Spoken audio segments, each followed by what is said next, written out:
Welcome to Syntax. Today we have Ryan Dahl on the podcast once again to talk to us about Deno 2.0, what the future of Deno looks like, some of the new exciting features, and I'm sure we're going to talk a little bit more about JSR and whatnot that comes up. Probably everybody knows this, but Ryan, obviously creator of Node.js, prolific developer, and he's been the last, I don't know, how many years has Deno been around?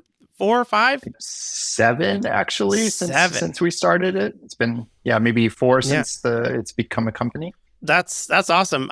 Give us a quick rundown of what Deno is for anyone who hasn't heard of it. Deno is a server-side JavaScript system. It's pretty, in the same boat as Node.js, and in a pretty real way is like my continuation of the Node project. Node has all of these ways of operating with Node modules, folders, and package JSON that aren't necessarily specified in any standard. Deno is really trying to simplify this and make server-side JavaScript as beautiful as it can be, because JavaScript is the default programming language and deserves a great future.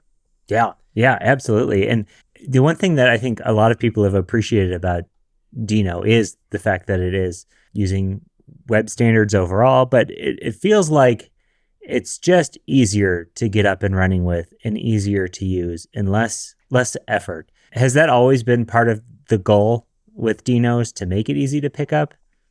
I mean, that was even the goal with Node originally, is not working in JavaScript because it's a beautiful language. We're working in it because it's very familiar to people, and as being a scripting language, being able to program a web server, which was a main focus back in 2009 with Node, in just a couple of lines of code is amazing, right? And JavaScript has grown tremendously since 2009, and if you work in this language, you kind of know that things get pretty crufty, and there's all sorts of disparate tooling that needs to be tied into your project. You kind of need to be a bit of an expert in the Node ecosystem to be able to kind of set up, like, what is prettier? Oh, prettier is the way that you format code. Oh, you need ESLint, or do I need TSLint? There's just all of these little things that you guys as experts know from the get-go, right? And you're like, yeah, of course we use prettier.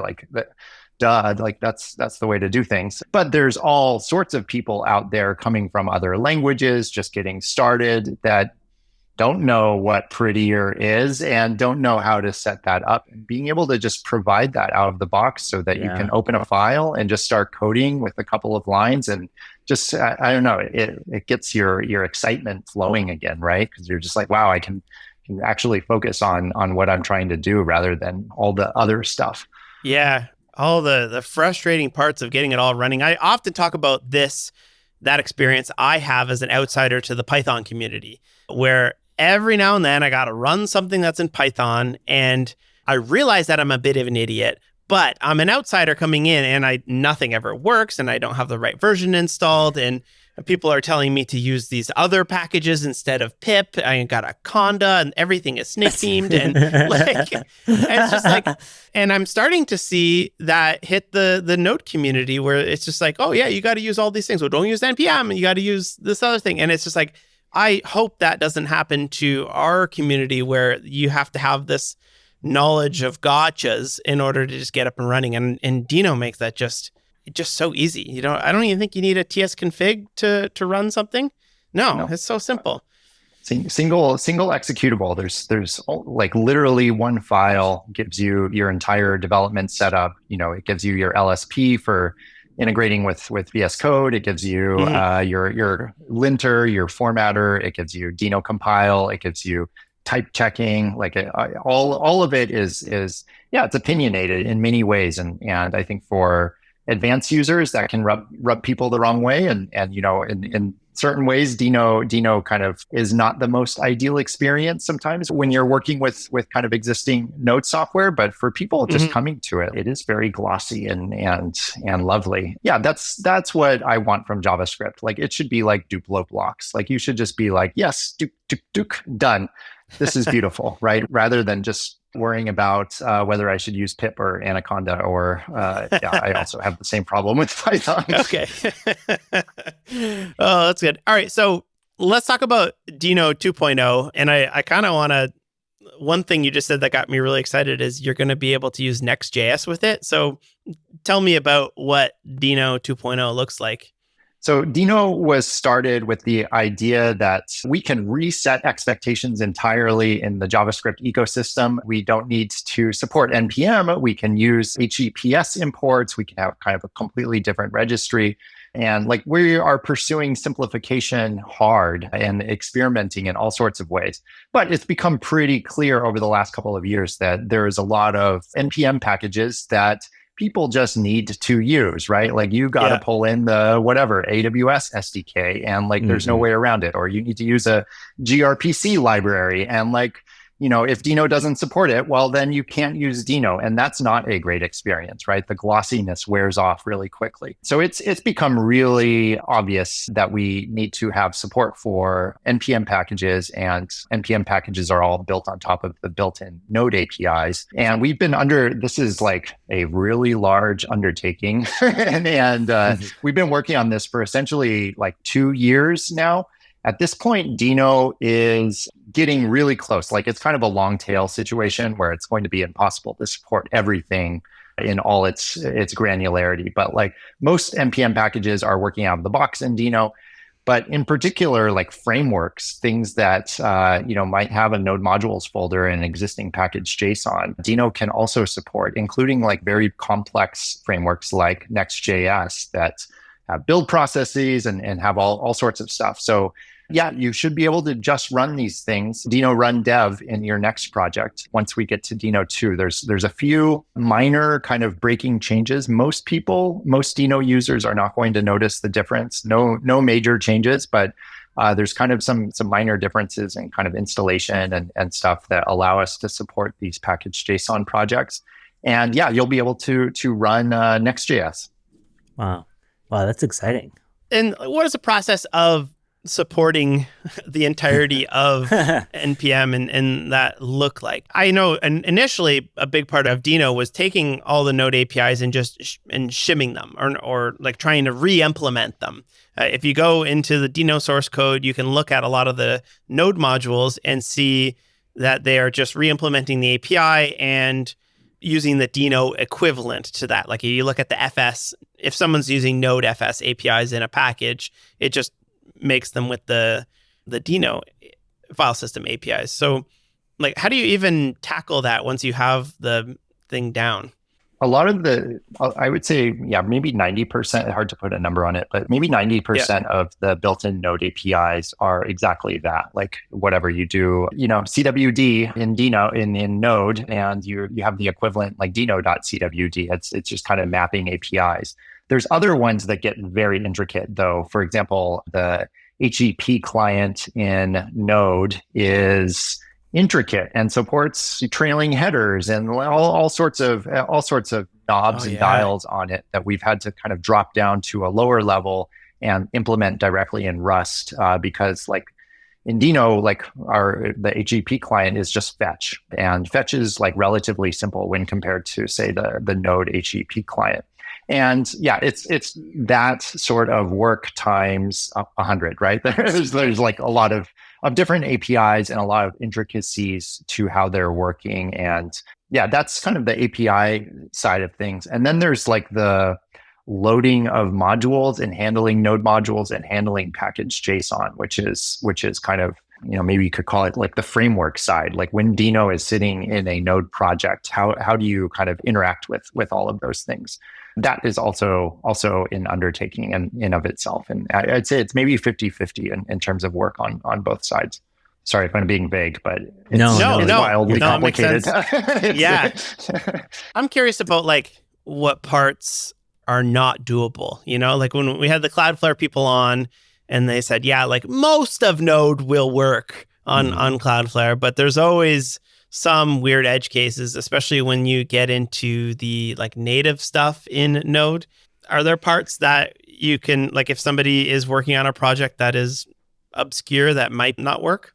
These are like small little things kind of splattered across the code base that are hard to support. One thing that I was just on a call about, so we do support NAPI, so you can load native Node extensions, and those will work in Deno. So if somebody's programming against NAPI, that will work. The SQLite 3 package on NPM uses a libuv API that is not part of the NAPI. Stop me if this is this is going off, but like they're using some API that is not present in NAPI, and we don't support that libuv API. And so the question is, do we implement that? Do we not implement that? Do we patch SQLite 3 to use the equivalent NAPI stuff? And it's probably the latter. So, there's some amount of sometimes just updating packages.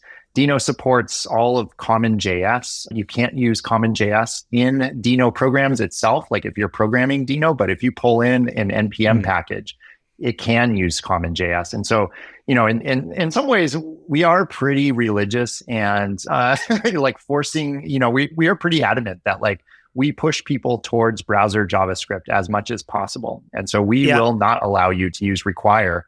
However, if you pull in an NPM package somewhere deep in the bowels of the system, it is actually, there is an implementation of require. It's pretty transparent though. And hopefully, the code that you're writing doesn't interact with that in any way. Do you think, on the topic of require, do you think we need to do like a hard break from require? I know there's a couple big package authors have done that, but the CommonJS seems to be sticking around forever. Do you think we need to do something aggressive or just kind of ride it out for another 6 years? I mean, it's likely a Python 3 situation. That's sadly. What I was thinking. It's kind of just a big change that's for better or for worse. I mean, it's something that we're going to deal with. I like the new import syntax. I like that it's statically analyzable. There's a lot of good things that come with this. I like that it's, you can use this in the browser, but it is complicated in many ways. The hard break I don't think we need like a hard break. And I think Deno is living proof that like we can have a strict ESM first runtime that can still support CommonJS, right? So I don't think there's no hard break required for users, but maybe a good time to pivot to JSR. JSR is a package registry that does support NPM dependencies. You can publish packages that can depend on CommonJS packages in NPM, but we do a hard break. You cannot require CommonJS stuff to JSR. You must use ESM. I think there's no going back. For sure, the world will move to ESM. It's just a matter of how long it takes to get there. And so I think, all of us kind of working in the space, I think, really, really can do the world better by just pushing this along as fast as possible, because the alternative is just arduous years of like an in-between state that I think doesn't benefit anybody. I think Deno's approach is great, though. I mean, your applications are going to work if somebody somewhere is using a require, but the fact that you're not being allowed to, I think that to me seems like the right fix, or at least the right direction. You guys also added package.json. I know was that Deno 1.3? Was that when that came out?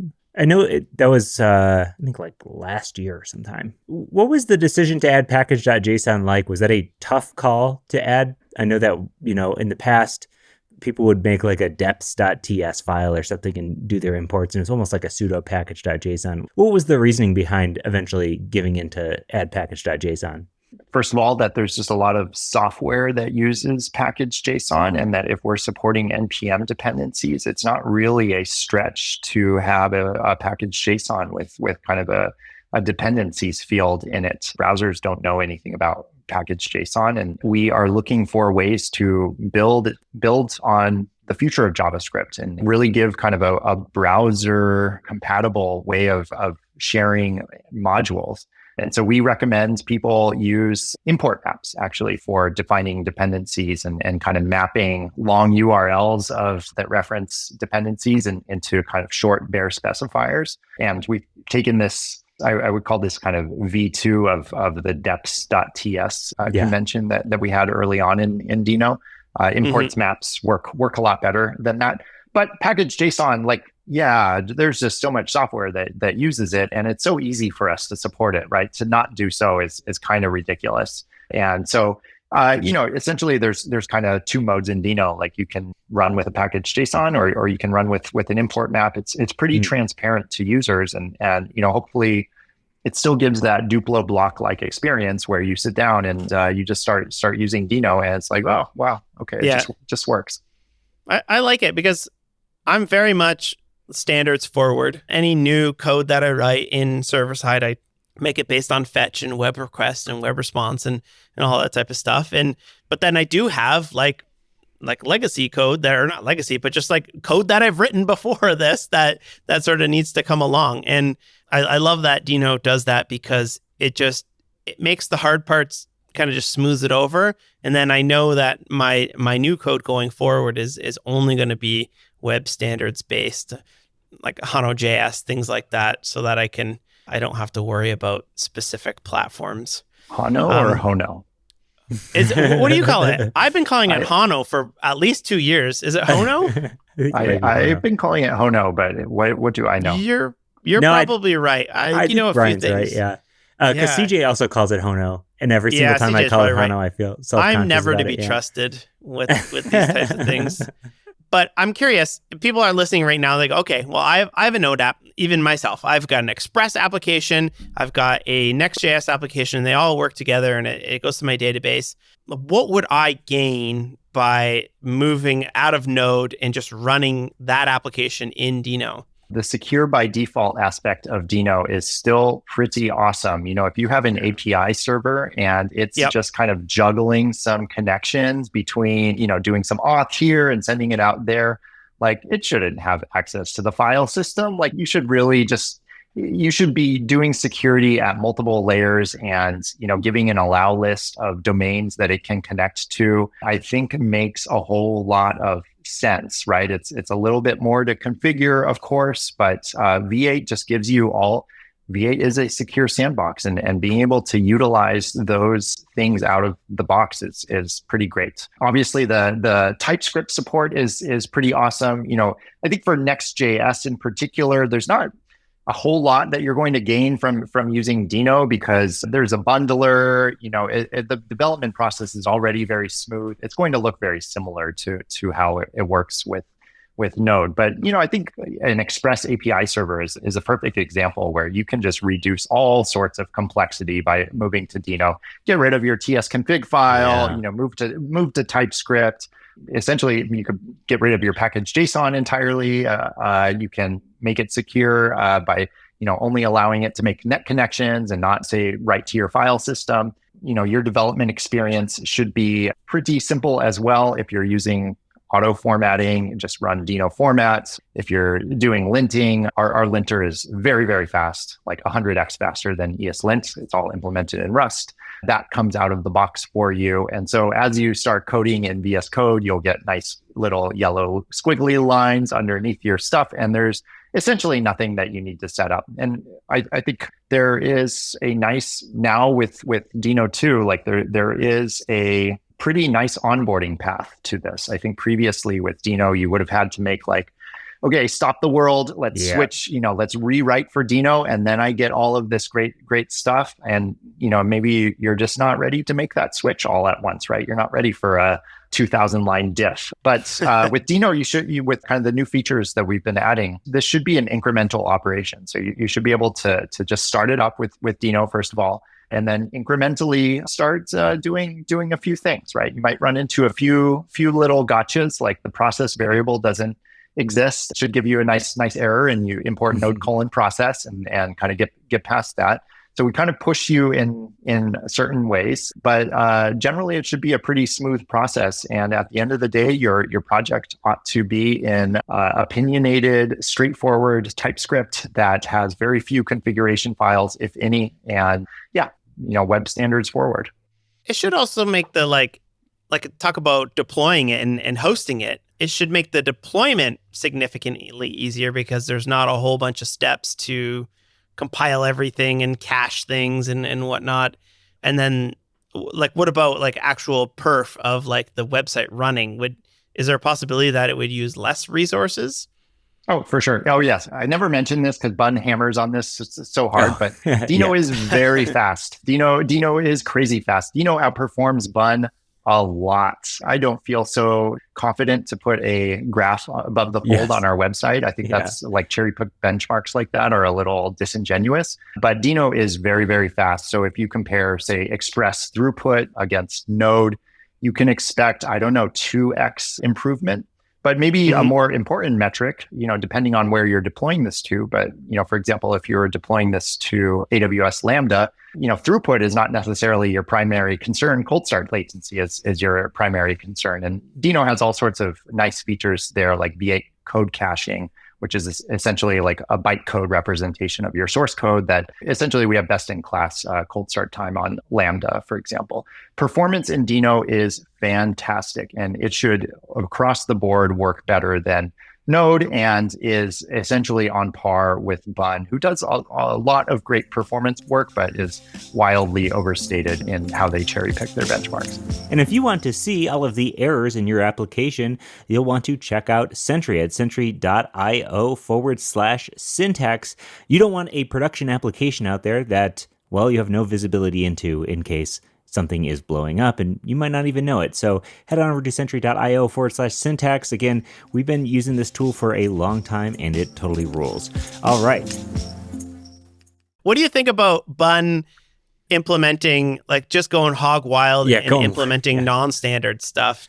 To each their own. I just have this theory that JavaScript is here for the long run and that this isn't a like 2-year sort of thing. This is like a 20-year sort of thing because infrastructure is just software infrastructure relies so heavily on the browser.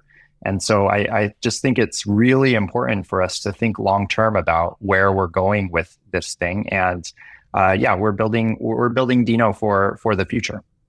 Yeah. And I guess in that same regard, like Node seems to be, I don't know if it's from the pressure of Deno and Bun or what, but Node seems to be getting a wild amount of new features lately, whether that's env support, SQLite, even the type stripping that's available. What are your thoughts on the additions to Node overall? Do you think it's being too much jammed in there, or is it a positive thing?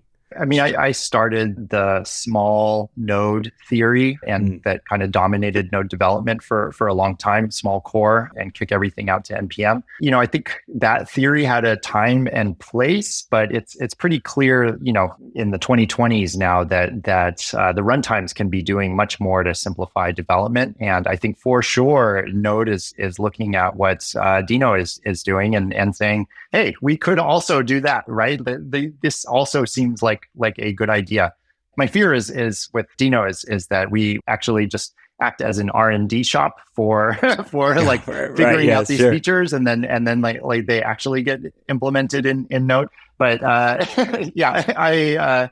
it's a possibility. I think there is a use in taking a hard look at what we're doing with server-side development and it's server-side JavaScript and making it beautiful. And it's really hard to do that deeply in a 15-year-old code base, C++ code base like Node. Like it can move, and I'm really happy that it continues to evolve and is. I essentially wake up every day and just like, is this real? Like, did I really make that project that is like running every website on earth? That's awesome.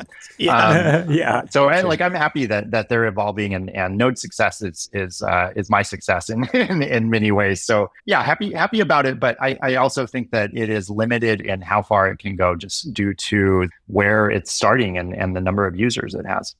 I'm pretty sure I saw the other day that the privacy stuff, the experimental privacy stuff was scrapped or taken out, which is like one of the, I remember initially I was trying the demo and my feedback was make this more like Deno because you fire up a Deno script and it'll be like, hey, this code is trying to access your file system, or are you sure you want to allow it to ping out to this URL? And I was kind of bummed to see that because the supply chain attacks lately are getting out of control. Like I saw something like 70% of node modules were some sort of spam, and there's all these projects trying to find them out. And it's only a matter of time before you npm install something 11 levels deep that nukes your computer, you know? The post install script being run by default is just so terrible. Yeah. Like people should be very concerned about post install scripts. I mean, it's one thing if you have some dependencies that you've audited and like you kind of know what they're doing, but the idea that you could just like, npm add something and it's executing random code from the internet that like not even the thing that you're adding necessarily has vetted. I mean, it's a recipe for disaster. Like post install scripts have to go like 100%. There's no world in which this is going to continue to work like this. And it's one of those things where it's like, let's just do this faster. Like we can suffer for years and years and years, or we can just all agree that post install scripts are bad and move forward as quickly as possible. Yeah. I think that's where Deno 2 really comes in handy here, because you'll be getting those security improvements while not having to really modify too much. I mean, even I was just Googling SvelteKit Deno, and it's pretty much just use the Deno 2 env-ver to make sure that you're using Deno 2, and that's it. That's pretty amazing that you can Deno future equals 1, which by the way, if Deno 2 is not out when people are listening to this, set that environment variable, and that kind of feature flags turns on all of the features, which are, to the average user is going to be completely transparent, but there's like minor small things that have big impacts that it slips. One of my favorite Deno projects lately it's Loom or Lume, I don't know how people say it, which is just an incredible static site generator and CMS project. When we shared that on our daily dev, it got a massive amount of clicks. People seem to really resonate with it. I was wondering if there were other projects out there in Deno land that you really admire or think are pretty amazing beyond Loom. I mean, I would be remiss if I didn't mention Fresh. That is obviously a great web framework that we're developing, also aiming to release a version 2 of that here at some point. It's a whole community of people doing like Deno desktop stuff. So Deno has web GPU built into it, and there's an API, unstable API in Deno that allows you to attach this to a frame buffer and like actually display a window that renders web GPU without a web browser. Okay, so you can do this with kind of a Chrome setup, Electron or whatever, but like you can actually like render GPU accelerated windows in Deno without any other stuff there. And so there's people developing little games and stuff, which then combined with Deno compile allows you to ship, a 60 megabyte little game that is, a GPU accelerated thing written in JavaScript. So that is a pretty fun little sub community of Wow. Deno. I feel like I should give you some links for this. You guys have like a links section of your website? Yeah, we do. Yeah, we share a lot. Yeah.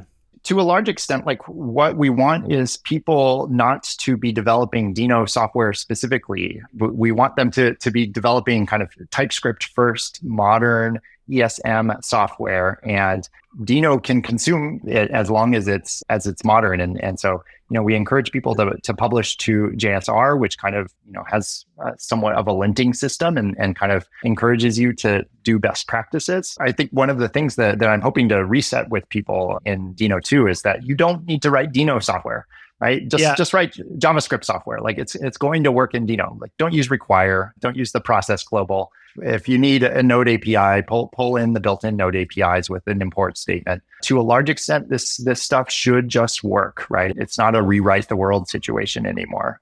And yet you don't need to learn Deno APIs for the most part. The one API that I've been fighting for on the Winter CG for so long is a file system API. There's no movement to like unify a file system API. Do you think we'll ever see that?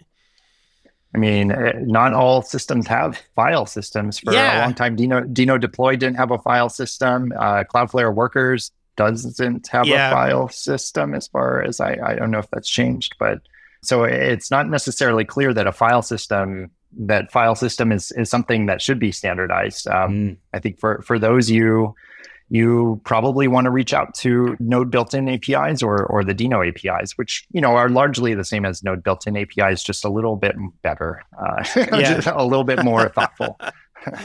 I almost wish that and maybe this is even a thing, just like publish the Deno FS APIs as a Node package so that I can, because I write a lot of scripts on my computer and a lot of build scripts and a lot of moving around files, and syntax websites all markdown based. So we do a lot of that. And often when it comes to time to saving the file, we go, where do I want this to run right now? Maybe there is some sort of universal file system API out there.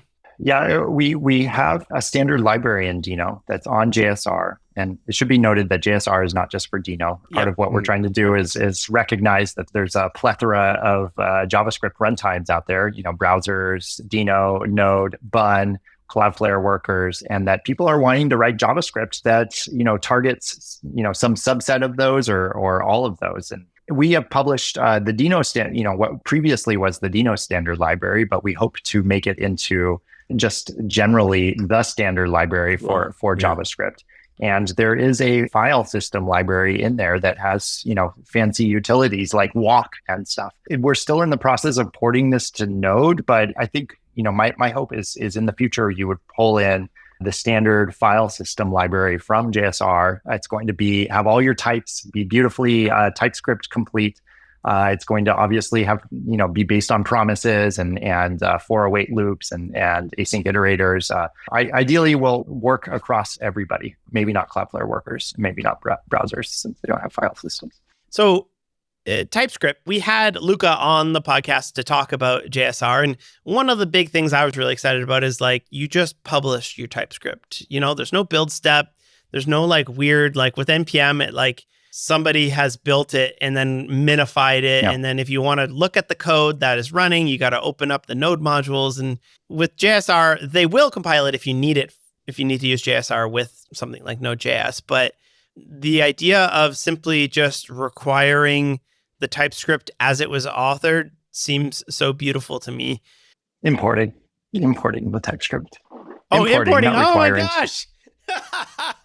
Oh, see, that's my old JavaScript developer cred where I say requiring it. But yes, importing the JavaScript straight from it. I'm curious about your thoughts on not types, but the proposal for types as comments to be added, where maybe TypeScript is not the end game of this type JavaScript thing. I always talk about kind of the future of JavaScript and how we want to narrow the gap between server-side JavaScript and browser JavaScript. And kind of the inconsistency in this argument is that Deno is heavily TypeScript based. And it's web browsers don't support TypeScript. So where the hell does that come from? And that is where I think that we're just kind of inferring a little bit, but my feeling is that TypeScript is the future of JavaScript. It is where JavaScript is going. We just have to standardize it, and we can't wait around. We want to make this future happen sooner rather than later. And so, I think types as comments is not yet a fully formed proposal, but I think is the direction that JavaScript will be going. And so I would imagine, 5 years from now, Chrome executes TypeScript natively because it just can do the type stripping, inside of V8 itself, which would be beautiful. The type stripping versus type checking algorithms are very different in terms of complexity. Type stripping, super easy. You can write a very simple tool that can type strip very fast. Type checking is a level of complexity that is beyond what essentially anybody can implement. There will probably only be one implementation of the TypeScript type checker, which is the TSC, because of the level of complexity involved there. Yeah, it does feel like people keep trying to do it and then giving up halfway or just a step in. Yeah. Yeah, there's been a few projects to try to do it. And I'm curious, once we get types as comments, because the spec is simply this syntax as part of the JavaScript syntax is simply for you to add stuff, but it's not going to tell us the types in JavaScript are string, number, whatever, right? So I'm curious do you think once we get that, is there going to be a new type of TypeScript that comes out and that has a full type checker that's built in Rust and has no enums? Frankly, I don't know. I could definitely see a future where there are iterations on JavaScript plus types, maybe a simpler version of JavaScript plus types that doesn't support all of the intricacies that TypeScript supports. I think what's pretty clear is like browsers themselves will never do the type checking. I don't think that's something that will happen. But hopefully the types as comments leaves room for iteration on this and doesn't kind of hard lock TypeScript into the primary position. But very, very clearly, adding types to JavaScript allows us to scale this programming language much, much further than without the types. So I think it's an absolute necessary feature. And because, again, JavaScript is for sure going to be here, I think this is inevitable. And it's like a means of code style even. What is your thoughts on some of the non-standard language features like enums or namespaces in TypeScript? Is that something you avoid when you're personally writing TypeScript, or do you take advantage of all of the things? I guess I don't particularly care. I guess I do avoid enums, but I mean, from my perspective as kind of the runtime author, I just try to make it work for people what they're writing in TypeScript. I am not super opinionated about how TypeScript itself is written. One kind of cool thing I wanted to shine a little bit of light on is the Jupyter kernel for Deno. So really big in the AI world, really big in the academic world. People use Jupyter Notebooks for writing Python and being able to display. Often it's big in like data and stuff, but can be for anything. And as somebody who writes a lot of demos, I've been sort of yearning for Jupyter Notebooks for JavaScript. And everyone's like, use observable, use the whatever. And none of it has really worked. But Deno kind of quietly, maybe 6 months ago, rolled out unstable support for Jupyter Notebooks. What was the idea behind that? Deno works really great as a single file. Like it's really great for scripting because you don't need a package JSON. Like you can just put some imports in and start working from a single file. And that actually is exactly what you want for notebooks as well, because you just have a single cell. You don't need to set up a whole directory structure of things. And so like it lends itself really well to this notebook style programming that's so often used in the Python world. And right now Deno is effectively the way that you execute JavaScript in Jupyter. And it works really well, especially combined with observable plot, which is kind of the successor to D3. Like Bostock's work. Yeah, these days I'm pulling in pandas. I'm using observable plots. It's a pretty great experience, and I hope the long-term goal here is that we could actually move quite a few people who are programming in Python over to programming in JavaScript and actually doing data science in JavaScript. I said pandas, but I meant polars, which is the new Rust version of pandas. Data frame library for kind of dicing and slicing data sets. Oh, okay. Yeah. That's awesome, because honestly, that's often like a barrier to entry for a lot of this stuff, is that it is all written in Python. Or if you want to be able to make a custom UI for the output of it, like JavaScript and HTML, CSS are pretty good at outputting that type of stuff. So if you could write your Deno code to work on the data, and then you write a little bit of JavaScript code.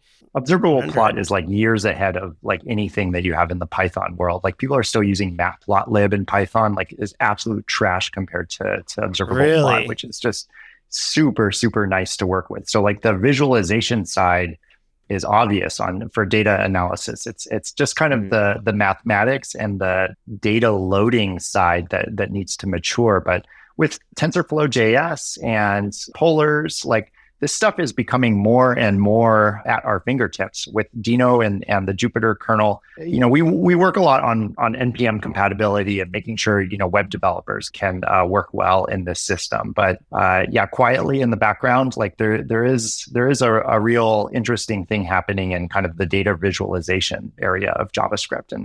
I hope to see the day when JavaScript replaces Python for all of these use cases, because it is frankly a better language.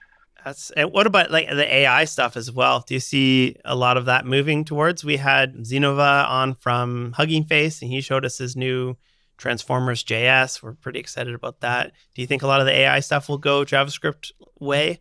I hope. I possibly. I think there is just a lot of ML professionals out there who program everything in Python, and everybody uses PyTorch, and there's just a lot of momentum in kind of the Python direction. It's the main way of doing this, and trying to do anything in JavaScript is completely possible, and there's better and better tooling every month, but it's still very far away from where the Python world is in this. And so it's a, especially with the AI boom happening, I wonder how long it will take ultimately to do kind of equivalent things in JavaScript. But TensorFlow.js is really good. Like I think people would be kind of surprised that like you can totally write very sophisticated ML models in JavaScript, and because all the computation is offloaded to the GPU, like it's not really up to the runtime performance to like make those models run effectively. It's all offloaded.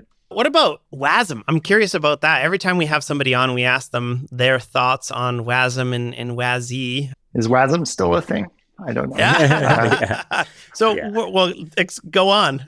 WASM is a great idea, but I think the industry got overexcited about it too soon before it was mature enough to really do the things that people imagined it doing. They imagined it as kind of the next generation container system. They imagined, everything moving to WASM. Fastly famously built kind of a WASM edge service. It kind of intersects very poorly with reality, because actually what most web developers want to do is write JavaScript. They actually don't want to write in Rust. They don't want a build step in their process.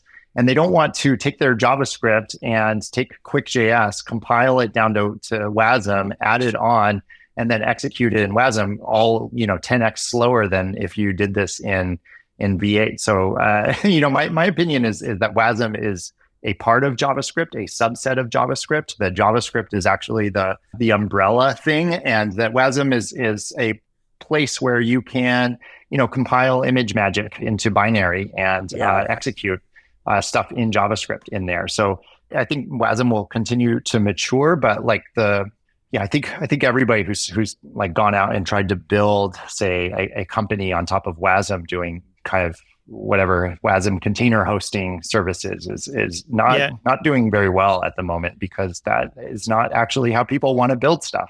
That tracks. Is there anything about Deno 2 that we didn't cover that you want to make sure people know? For one thing, we have workspace support. We support NPM workspaces as well as our own form of NPM workspaces in your Deno JSON file. So you can have kind of your mono repo set up with multiple packages there. And that all works very well with JSR if you're like publishing a bunch of different things. Deno is going to release a long-term support version. We've been working on Deno for a while. It is stable now. And I think, we want to make that explicit to people in Deno 2 and kind of give people explicit guarantees about long-term support. People can look forward to that. Basically, Deno 2 is kind of our marker that like Deno is ready for production, ready for use cases. It is not going to be changing majorly post Deno 2. I do not see a Deno 3 in the future. We put a lot of thought into how we can intersect better with reality. We're pretty happy with it. So people should look out for the Deno 2 release later this year. All right, next section we have here is sick pick and shameless plugs. What do you got for a sick pick for us? Last time you sick picked flying a kite, and you live in New York City, which I still remember that for some reason. I thought it was such a good sick pick, but I'm curious what you have today. Similar, which is hanging out in McCarran Park here in Brooklyn. I would like to bring a blanket over there, get the babies out, maybe have a beer and chill on a Saturday is my sick pick. That's awesome. I'm just looking at photos of it. New York is so cool, man. I need to come back there. That's cool. All right, I guess I have. Hey, we're going back there. Yeah. Although November. Yeah. Right on. And shameless plug. What would you like to plug? Deno for Enterprise. So if you are using Deno at a bigger company and you would like some support, make sure that things are running well and kind of get a direct line to us. You can go to deno.com/enterprise. Sick. Beautiful. Cool. Well, thank you so much, Ryan. This has been awesome. It's always awesome having you on. And thank you so much. Yeah, thanks, guys. Peace.